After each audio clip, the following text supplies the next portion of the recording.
Louange au Créateur de l'univers, salutations de paix, de vie, de force et de santé à tous. Bienvenue sur la chaîne YouTube Darkshine. Ceci est la première vidéo de plusieurs séries de vidéos ayant pour objectif de réconcilier l'homme noir avec son histoire, sa tradition, sa spiritualité et donc avec son Dieu. Car l'homme noir a une mission sur cette terre et tant qu'il ne la reprendra pas, cette mission qui a été interrompue il y a de cela bien longtemps, la malédiction le poursuivra et il continuera à être opprimé partout sur la terre. Et pour accomplir sa mission, il doit revenir à son Dieu. Et là, il obtiendra un grand succès. Et sachez simplement que l'accomplissement de sa mission est une bénédiction pour toute l'humanité, une bénédiction pour toutes les nations. Mais cela n'est pas notre sujet aujourd'hui, on y reviendra si Dieu veut. Nous savons que généralement les Noirs sont très croyants et que la majorité d'entre eux se retrouvent dans deux grandes religions, l'islam et le christianisme. Et dans le christianisme, il y a la lecture de l'Ancien Testament qui se rapporte aussi au judaïsme dans laquelle se retrouvent un certain nombre de Noirs. On a longtemps fait croire aux Noirs que ces trois religions ont été apportées par des étrangers, alors qu'en vérité tout est parti de l'homme noir qui est le premier homme, qui est donc l'homme originel. Il est à l'origine de ces religions et de bien d'autres dont on reparlera aussi prochainement si Dieu veut, et c'est ce que nous allons voir au fil de nos vidéos. On va commencer avec le christianisme et le judaïsme et montrer que la place de l'homme noir dans la Bible est centrale d'un bout à l'autre de l'Ancien et du Nouveau Testament. Alors commençons sans plus tarder. Et vous allez voir que le rapport entre l'homme noir et la Bible commence dès le début de ce livre dans la Genèse. Pour cela, on va chercher à localiser l'emplacement des fleuves dont on parle dans la Bible à propos du jardin d'Éden, où selon la Bible, l'homme a été créé. Pour aujourd'hui, on va se concentrer sur les deux premiers fleuves sur 4. Ces fleuves-là qui traversaient le jardin d'Éden. On va donc se concentrer sur le Pishon et le Gihon. On reparlera de l'Euphrate et de Hiddekel aussi. Hiddekel, aussi appelé le tigre, cela nous permettra d'avoir une idée plus claire sur la couleur du premier homme et de la première femme, même si on fera certainement une vidéo prochainement là-dessus si Dieu veut. Alors, sans plus tarder, on va maintenant commencer à en parler. Et pour ça, nous allons dans le livre de la Genèse, chapitre 2, versets 10 à 14. Un fleuve sortait de l'Éden pour arroser le jardin et de là il se divisait en 4 bras. Le nom du premier est Pishon, c'est celui qui entoure tout le pays de Havila où se trouve l'or. L'or de ce pays est pur, on y trouve aussi le bdélium et la pierre d'onyx. Le nom du second fleuve est Gihon, c'est celui qui entoure tout le pays de Couche. Le nom du troisième est Hiddekel, c'est celui qui coule à l'orient de la Syrie. Le quatrième fleuve, c'est l'Euphrate. Maintenant, on va revenir sur le premier fleuve. On nous dit dans Genèse 2:11, le nom du premier est Pishon, c'est celui qui entoure tout le pays de Havila où se trouve l'or. Ici, la Bible nous donne un indice important en nous disant que ce fleuve entoure le pays de Havila. Alors, nous allons voir qui est le premier Havila qui apparaît dans la Bible. Pour ça, on va dans Genèse chapitre 10, versets 6 et 7. Les fils de Cham furent Couche, Misraïm, Pout et Canaan. Les fils de Couche, Saba, Havila, Sabta, Raïma, Sabteka et ainsi de suite.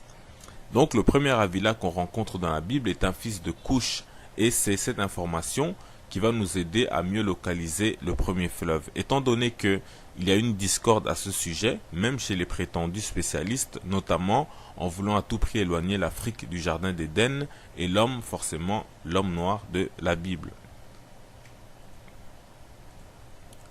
Cependant, comme vous pouvez le voir à l'image, avec une carte qui a été prise sur Wikipédia, lorsqu'on cherche malédiction de Cham sur Google, en dessous de cette carte, on peut lire le Proche-Orient ancien vu par les anciens Israélites, la table des nations reconstituée d'après l'hypothèse documentaire. Donc cela sous-entend que c'est une carte de provenance juive. On peut clairement voir le nom Havila tout en bas. Vous pouvez vous aider grâce à la flèche rouge. Aussi, vous remarquerez qu'il y a 2 fois le nom Havila, un surligné en vert et un en rouge. Donc cela veut tout simplement dire que Havila en rouge c'est le fils de Cush, tandis que le Havila en vert est un descendant de Sem. Et ça vous pouvez le voir dans la Bible, dans le livre de la Genèse, donc chapitre 10 verset 29. Donc dans la descendance de Sem on nous dit Ophir, Havila, Jobab, tous ceux-là furent fils de Joktan. Et comme on le voit sur la carte, tous les deux sont situés au même endroit. Donc à ce niveau, il n'y a pas de confusion, il n'y a pas de litige. Et les deux Havila se retrouvent donc en Afrique. Donc dès le premier fleuve de l'Éden, on se retrouve sur le continent noir. Ce fleuve est celui qui est le plus longuement décrit dans la Bible. Cette carte montre aussi comment les descendants de Sem et de Cham se confondent sur les cartes et dans l'histoire, et au fur et à mesure des vidéos, nous allons voir à quel point ils se mélangent. Par exemple, Abraham et Agar, Joseph et Asnath, Moïse et Séphora, Salomon et la reine de Séba, etc. Mais ici, retenez qu'il y a donc des descendants de Sem, donc des Sémites, en Afrique, selon cette carte, qui est d'influence juive. Plus loin dans cette vidéo, nous allons donner des éléments qui permettent de cerner plus facilement peut-être pourquoi les Juifs auraient donc eu à situer Havila en Afrique plutôt qu'ailleurs, mais on va déjà donner tout de suite quelques éléments car il faut savoir que sur Google il existe plusieurs cartes où on peut retrouver Havila au Moyen-Orient, notamment en Turquie ou en Syrie, etc. Et donc non pas en Afrique. Donc parmi ces éléments évidents qui font pencher vers l'Afrique, il y a tout simplement l'information de Genèse 10, verset 7, qui nous dit que les frères de Havila sont Sabta, Raïma, Sabteka, etc. Donc on sait que Saba, tantôt c'est l'Éthiopie, avec pour capitale Addis Abeba, mais aussi le Yémen. Donc il est très difficile de situer Havila au Moyen-Orient, alors qu'on sait que tous ces peuples se retrouvent dans cette région de la Corne de l'Afrique et au proche du sud de la péninsule arabique. Donc il y a aussi les Jektanides et bien évidemment Cush, qui est le père de Havila. Donc il est très logique de le situer en Afrique, mais aussi pour être proche de Ophir, Séba et même de Dédan, toujours dans l'Arabie. Cela nous permet de passer au second indice, qui est que Havila est aussi un pays où se trouve l'or. Donc, or, dans l'Égypte antique, la Nubie voulait dire le pays de l'or. Et ça, on va le lire dans Wikipédia. Donc, lorsqu'on tape Nubie sur Google, on nous dit: les Égyptiens distinguaient deux régions. Ouawat, donc la basse Nubie égyptienne située entre les deux premières cataractes, et Cush, la basse Nubie soudanaise s'étendait de la deuxième cataracte jusqu'aux environs de Khartoum. Certains textes hiéroglyphiques affirment que dans cette contrée, l'or, entre parenthèses en égyptien Noub, était aussi abondante que la poussière des chemins. Peut-être est-ce là l'étymologie du nom Nubie, dont la première mention se trouve dans la géographie de Strabon vers l'an 29 avant notre ère. Donc vous avez une image ici pour comprendre l'abondance d'or qu'il y avait dans ce pays. Et comme vous le voyez sur la carte 1, la Nubie qui est au sud de l'Égypte est voisine de Havila, et la Nubie c'est aussi Cush, et Havila est le fils de Cush dans la Bible. Donc ce qui peut corroborer la parole biblique qui dit où se trouve l'or. Par contre, si on se réfère à d'autres pays comme la Turquie pour situer Havila, comme certains le font, on peut se demander si historiquement il existe un pays de l'or qui en plus colle avec Séba, Dédan, Ophir, Saba, etc. Donc, qui sont tous connus pour être proches de l'Éthiopie et proches du sud de l'Arabie. Donc on ne ferme pas la porte aux différentes hypothèses, mais une chose est certaine, c'est que depuis l'Antiquité, la Nubie ou Noub est appelé le pays de l'or. Et ça c'est incontestable. Donc que les autres amènent leurs arguments et leurs preuves, s'ils veulent situer donc ce pays de l'or en Turquie ou ailleurs. Aussi on va pouvoir passer au second fleuve. On va dans le livre de la Genèse, chapitre 2, verset 13, on dit: le nom du second fleuve est Gihon. C'est celui qui entoure tout le pays de Cush. Et comme on l'a fait pour Havila, donc on va essayer de savoir dans la Bible qui est le premier Couche. Pour ça, on va dans Genèse chapitre 10, au verset 6, on nous dit les fils de Cham furent Couche, Misraïm, Pout et Canaan. Donc maintenant que cela est fait, on va voir la définition de Couche en hébreu. Donc avec la Bible, sur le site enseigne-moi.com, on nous dit Couche égale donc Éthiopie, égale noir brûlé par le soleil, territoire occupé par les descendants de Couche, là on l'a souligné en rouge, localisé dans la partie sud du Nil, Éthiopie. Donc nous sommes en Afrique. Et plus bas encore, on nous dit généralement traduit par Éthiopie, Couche, Éthiopien, etc. Et même si donc, comme on le voit, les choses paraissent claires, on va quand même essayer d'aller plus loin que ça. Parce que justement, beaucoup pourraient confondre Éthiopie, dont on parle dans la Bible, avec Éthiopie, le pays qu'on connaît tous, avec la capitale Addis Abeba. Alors pour ça, on tape Éthiopie donc sur Internet et voir un peu la dénomination ou l'étymologie, etc. Donc on nous dit l'origine du nom Éthiopie dans Wikipédia. 3 petits points, on saute. Donc son utilisation pour désigner le royaume d'Aksum, donc l'Éthiopie qu'on connaît aujourd'hui, apparaît pour la première fois au IVe siècle sur l'inscription des Anna, qui traduit Abachat par Athiops, en grec signifiant au visage brûlé. Donc selon la chronique des rois d'Aksum, un manuscrit guèze du XVIIe siècle, le nom Éthiopie est dérivé de Éthiopis, un fils de Couche inconnu de la Bible qui aurait fondé la ville d'Aksum. Pline l'Ancien exposait la même tradition en parlant de Athiops, fils de Vulcain, une tombe attribuée à Éthiops et montrée près de Aksum.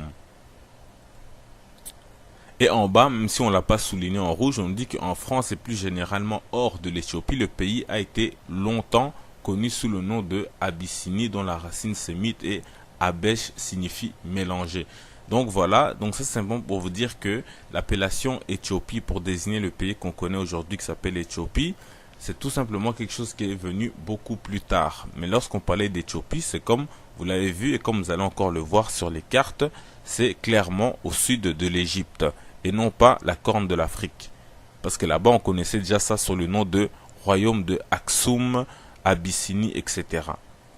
C'est pourquoi on va aller encore plus loin. On va maintenant chercher pays de Couche. Et là, on va sur Wikipédia. On nous dit le pays de Couche est mentionné dans la Genèse avant le personnage éponyme. Sa localisation voisine de l'Éden est discutée par des spécialistes. Le cœur du pays de Couche se situe selon l'Ancien Testament au sud de la Haute-Égypte et s'étendrait jusqu'au nord de la Nubie. Plus loin, on nous dit la Septante traduisit uniformément Couche et Éthiopie. Donc, je crois que les choses sont claires. Même l'Ancien Testament, selon ce qu'on nous dit ici dans Wikipédia, attestait que ce pays-là de Couche se trouvait donc en Afrique noire, vers le territoire de la Nubie. De même que si, toujours dans Wikipédia, on tape cette fois-ci royaume de Couche, on nous dit le royaume de Couche est l'appellation que les Égyptiens antiques donnèrent au royaume qui s'établit au sud de leur pays. Dès l'ancien empire égyptien, ce royaume eut une longévité peu commune et trouve ses origines dans les cultures néolithiques qui se développèrent dans le couloir nilotique du Soudan actuel et de la Nubie égyptienne. Donc là encore, on est clairement en Afrique. Et vous le voyez en écran. Et sur notre première carte qu'on vous avait montré tout à l'heure, là encore vous le voyez, une fois de plus, on voit toujours le pays de Couche qui est en dessous de l'Égypte. Et enfin, sur cette autre carte que vous voyez clairement, en bleu, vous avez le pays de Couche. Entre parenthèses, il est écrit Nubie. Donc je pense que là, c'est assez clair. Allons maintenant voir ce qu'on dit directement du fleuve Gihon. Toujours dans Wikipédia, selon la Genèse, le Gihon qui traversait le pays de Couche, un nom lié à l'Éthiopie, était l'un des 4 fleuves qui abreuvaient le jardin d'Éden. Donc si on s'arrêtait à cela, donc cela semblait évident que le Gihon se trouve en Afrique, avec le jardin d'Éden au passage, mais néanmoins cela reste dur à admettre. Donc du coup, il y a une controverse, comme on peut le voir à l'image, où on nous dit les Éthiopiens ont longtemps identifié, c'est ce qui est souligné en rouge, donc les Éthiopiens ont longtemps identifié le Gihon au Nil bleu, qui encercle l'ancien royaume Gojam, Néanmoins, d'un point de vue géographique, cela semble impossible. Voilà ce qu'il nous dit, cela semble impossible. Le Tigre et l'Euphrate se trouvent en Mésopotamie. Une localité située en territoire mésopotamien pourrait correspondre à la description du pays de Couche. Kish, une ville sumérienne, est localisée dans une région de plaine, entre parenthèses Édine en sumérien, et est régulièrement abreuvée par le Tigre et l'Euphrate. Donc vous voyez que ils pensent que cela n'est pas possible, tout simplement parce que pour eux, le Tigre et l'Euphrate se trouvent en Mésopotamie. Donc, ils ne font jamais le raisonnement inverse, comme on va le voir tout au long.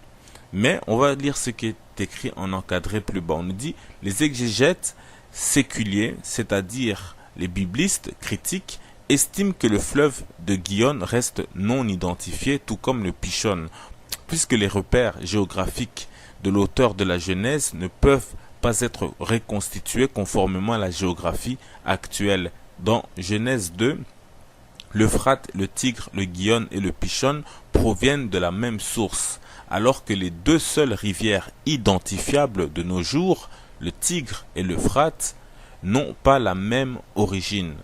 Donc vous voyez, ils s'acharnent à vouloir identifier l'Euphrate clairement en Mésopotamie, avec le Tigre en Mésopotamie, alors que ces deux fleuves-là n'ont même pas la même origine. Or, ils disent bien qu'il faut que les quatre fleuves aient la même source. Mais pourtant, on vient disqualifier ce que disent les Africains pour essayer de s'acharner sur ce qui est en Mésopotamie, alors que même en Mésopotamie, ça ne marche pas. Donc c'est pourquoi il nous faut parler d'un personnage très influent et qui a sûrement influencé des cartes comme la première carte que nous avons vue, et lui pense autrement. Donc il s'agit de Rachi. Pour savoir qui est Rachi, on va aller encore dans Wikipédia. On nous dit Rabbi Shlomo ben Yitzhak at Zarfati, etc., etc. On va plus loin. On nous dit dans l'encadré en rouge, principalement connu de nos jours pour ses commentaires sur la quasi-totalité de la Bible hébraïque et du Talmud de Babylone, il est l'une des principales autorités rabbiniques du Moyen-Âge et compte parmi les figures les plus influentes du judaïsme. Il est aussi l'un des savants juifs ayant le plus marqué l'histoire des idées de l'Occident chrétien. Donc on voit que ce soit l'Occident chrétien, que ce soit le judaïsme, c'est un des plus influents. Et enfin, souligné tout en bas, on nous dit a influencé par le truchement de Nicolas de lire la traduction de la Bible par Martin Luther. Donc la Bible du père de la réforme luthérienne, donc la réforme du protestantisme, à propos du Pishon, donc le premier fleuve. Rachi dit, donc ça c'est toujours dans Wikipédia, pour Rachi, sur Genèse 2, 11, Pishon c'est le Nil, le fleuve de l'Égypte. Il est appelé Pishon du mot Pachou, signifiant se répandre, parce que ses eaux, par la bénédiction de Dieu, montent et arrosent le sol, etc. Donc plus loin il dit que le Pishon fait pousser le lin, entre parenthèses Pichtan, ainsi qu'il est écrit à propos de l'Égypte. Donc vous voyez que Rachi, donc cet homme influent, parle bien du Nil en Égypte à propos du Pishon. Donc pour Rachi, le Pishon c'est le Nil et le Nil se trouve en Égypte. Donc c'est peut-être ce qui a aussi influencé les cartes juives ou à consonance juive, comme on a vu déjà dans la première carte qu'on nous a montrée avec les deux Avila en Afrique. Mais dans ce cas, plus de demi-mesure. Si deux fleuves se trouvent en Afrique, Pishon et Gihon, donc tous les quatre fleuves devraient se retrouver aussi, y compris donc le jardin d'Éden lui-même, là où le premier homme a été créé. Ce qui semble d'ailleurs logique avec tout ce que l'on sait, même avec les prétendus scientifiques, etc. Et donc tout ça suit une logique. Surtout quand on connaît la forêt du bassin du Congo et la corne de l'Afrique, donc qui se rapproche de l'Éden plus que n'importe quel endroit au Moyen-Orient. Or, comme on l'a vu selon Rachi, le Pishon c'est le Nil qui va jusque vers l'Éthiopie où la carte 1 situe d'ailleurs Avila. Donc nous avons identifié le pays de Couche en Afrique, aussi le troisième fleuve qui est Hiddekel et qui est aussi, comme on l'avait dit tout à l'heure, appelé le Tigre dans plusieurs versions de la Bible, comme vous pouvez le voir à l'écran. À l'image, vous voyez qu'il y a 9 fois le Tigre dans 9 traductions différentes, tandis qu'on retrouve Hiddekel que 3 fois. Et cela, vous le voyez, on a souligné le Tigre en rouge et Hiddekel en vert. Mais ce qui nous intéresse, c'est qu'en Éthiopie, il y a une région bien connue qui porte le nom de Tigré. Et cette région est traversée par des rivières. Donc, comme vous pouvez le voir à l'image, vous voyez que Tigré, région, entre parenthèses, est encadrée en rouge avec la carte de l'Éthiopie en bas à droite de l'écran et souligné aussi région de l'Éthiopie en plein milieu. Dans cette deuxième carte, vous voyez que Tigré est encadré avec des différents traits rouges. Et là aussi, vous voyez bien plein de rivières qui traversent la région, comme tout le pays de l'Éthiopie d'ailleurs. Enfin, comme il n'y a pas de hasard, sachez que le Tigré est aussi une langue de l'Éthiopie. Et comme vous le voyez souligné à l'écran, c'est une langue sémite.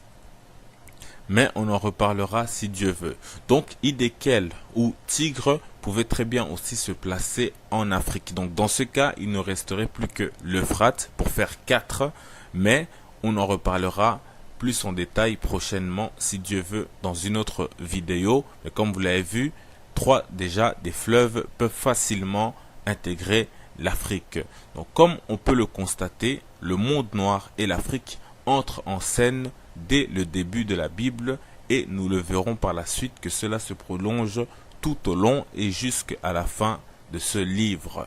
Donc puisqu'on a localisé les fleuves de l'Éden, donc forcément pensez à l'homme qui a été créé dans le jardin d'Éden. Cet homme était en Afrique, cet homme était noir. Mais on a bien d'autres arguments à présenter.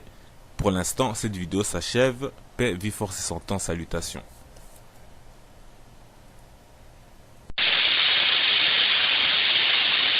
Cette information qui va nous aider à mieux localiser le premier fleuve. Étant donné qu'il y a une discorde à ce sujet, même chez les prétendus spécialistes, notamment en voulant à tout prix éloigner l'Afrique du jardin d'Éden et l'homme, forcément l'homme noir de la Bible. Cependant, comme vous pouvez le voir à l'image, avec une carte qui a été prise sur Wikipédia, lorsqu'on cherche malédiction de Cham sur Google, en dessous de cette carte, on peut lire le Proche-Orient ancien vu par les anciens Israélites, la table des nations reconstituée d'après l'hypothèse documentaire. Donc cela sous-entend que c'est une carte de provenance juive. On peut clairement voir le nom Avila tout en bas. Vous pouvez vous aider grâce à la flèche rouge. Aussi, vous remarquerez qu'il y a 2 fois le nom Avila, un surligné en vert et un en rouge. Donc cela veut tout simplement dire que Avila en rouge c'est le fils de Couche, tandis que le Avila en vert est un descendant de Sem. Et ça vous pouvez le voir dans la Bible, dans le livre de la Genèse, donc chapitre 10 verset 29. Donc dans la descendance de Sem on nous dit Ophir, Avila, Jobab, tous ceux-là furent fils de Joktan. Et comme on le voit sur la carte, tous les deux sont situés au même endroit. Donc à ce niveau, il n'y a pas de confusion, il n'y a pas de litige. Et les deux Avila se retrouvent donc en Afrique. Donc dès le premier fleuve de l'Éden, on se retrouve sur le continent noir. Ce fleuve est celui qui est le plus longuement décrit dans la Bible. Cette carte montre aussi comment les descendants de Sem et de Cham se confondent sur les cartes et dans l'histoire, et au fur et à mesure des vidéos, nous allons voir à quel point ils se mélangent. Par exemple, Abraham et Agar, Joseph et Asnath, Moïse et Séphora, Salomon et la reine de Séba, etc. Fleuve dont on parle dans la Bible à propos du jardin d'Éden, où selon la Bible, l'homme a été créé. Pour aujourd'hui, on va se concentrer sur les 2 premiers fleuves sur 4. Ces fleuves-là qui traversaient le jardin d'Éden. On va donc se concentrer sur le Pishon et le Gihon. On reparlera de l'Euphrate et de Hiddekel aussi. Hiddekel aussi appelé le Tigre, Cela nous permettra d'avoir une idée plus claire sur la couleur du premier homme et de la première femme, même si on fera certainement une vidéo prochainement là-dessus si Dieu veut. Alors, sans plus tarder, on va maintenant commencer à en parler. Et pour ça, nous allons dans le livre de la Genèse, chapitre 2, versets 10 à 14. Un fleuve sortait de l'Éden pour arroser le jardin, et de là il se divisait en 4 bras. Le nom du premier est Pishon, c'est celui qui entoure tout le pays de Havila où se trouve l'or. L'or de ce pays est pur, on y trouve aussi le bdellium et la pierre d'onyx. Le nom du second fleuve est Gihon, c'est celui qui entoure tout le pays de Couche. Le nom du troisième est Hiddekel, c'est celui qui coule à l'orient de la Syrie. Le quatrième fleuve c'est l'Euphrate. Maintenant, on va revenir sur le premier fleuve. On nous dit dans Genèse 2:11, le nom du premier est Pishon, c'est celui qui entoure tout le pays de Havila où se trouve l'or. Ici, la Bible nous donne un indice important en nous disant que ce fleuve entoure le pays de Havila. Alors, nous allons voir qui est le premier Havila qui apparaît dans la Bible. Pour ça, on va dans Genèse chapitre 10, versets 6 et 7. Les fils de Cham furent Couche, Misraïm, Pout et Canaan. Les fils de Couche, Saba, Havila, Sabta, Raïma, Sabteka, et ainsi de suite. Donc le premier Havila qu'on rencontre dans la Bible est un fils de Couche, et ses basses Nubie soudanaises s'étendaient de la deuxième cataracte jusqu'aux environs de Khartoum. Certains textes hiéroglyphiques affirment que dans cette contrée, l'or, entre parenthèses en égyptien Noub, était aussi abondante que la poussière des chemins. Peut-être est-ce là l'étymologie du nom Nubie, dont la première mention se trouve dans la géographie de Strabon vers l'an 29 avant notre ère. Donc vous avez une image ici pour comprendre l'abondance d'or qu'il y avait dans ce pays. Et comme vous le voyez sur la carte 1, la Nubie qui est au sud de l'Égypte est voisine de Havila, et la Nubie c'est aussi Couche, et Havila est le fils de Couche dans la Bible. Donc ce qui peut corroborer la parole biblique qui dit où se trouve l'or. Par contre, si on se réfère à d'autres pays comme la Turquie pour situer Havila, comme certains le font, on peut se demander si historiquement il existe un pays de l'or qui en plus colle avec Séba, Dédan, Ophir, Saba, etc. Donc qui sont tous connus pour être proches de l'Éthiopie et proches du sud de l'Arabie.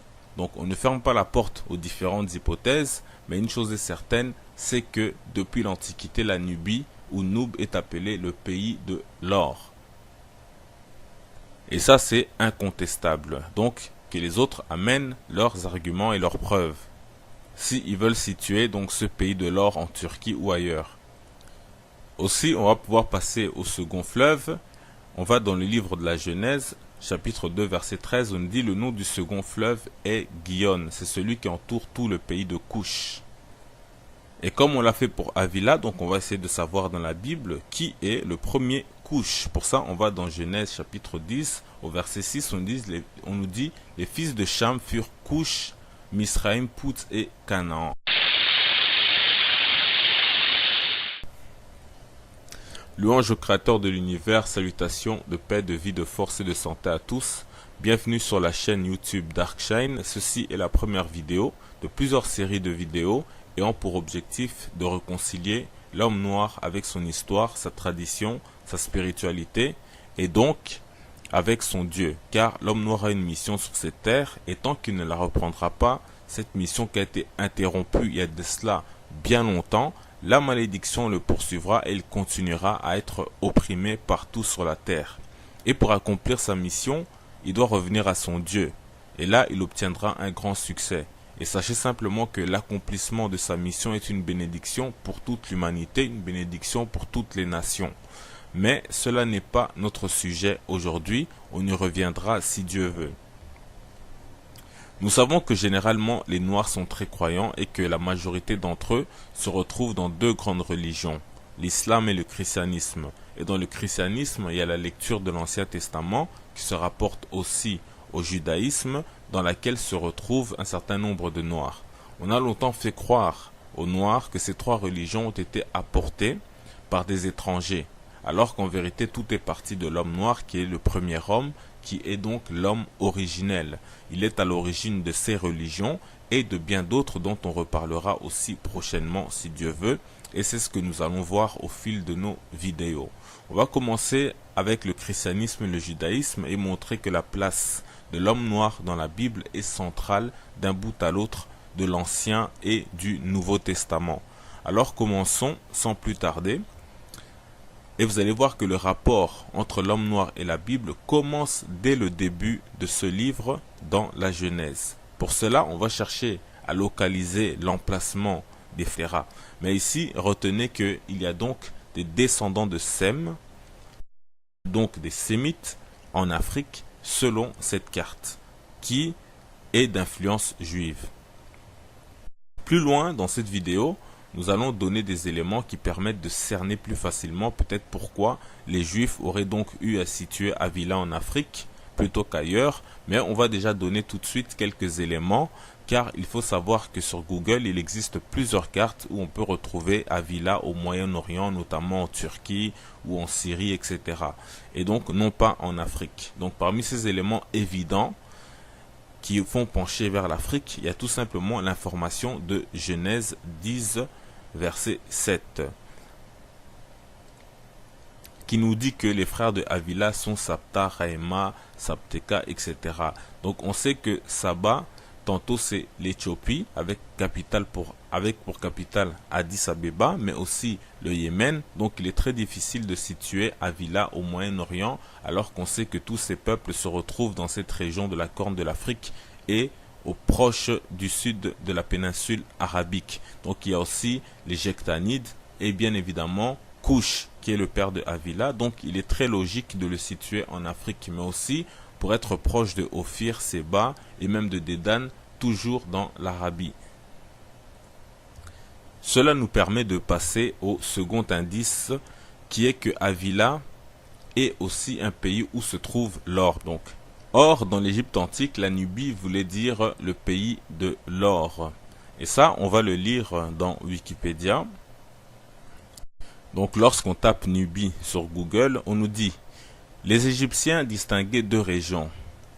Ouawat, donc la basse Nubie égyptienne située entre les deux premières cataractes, et Kush, la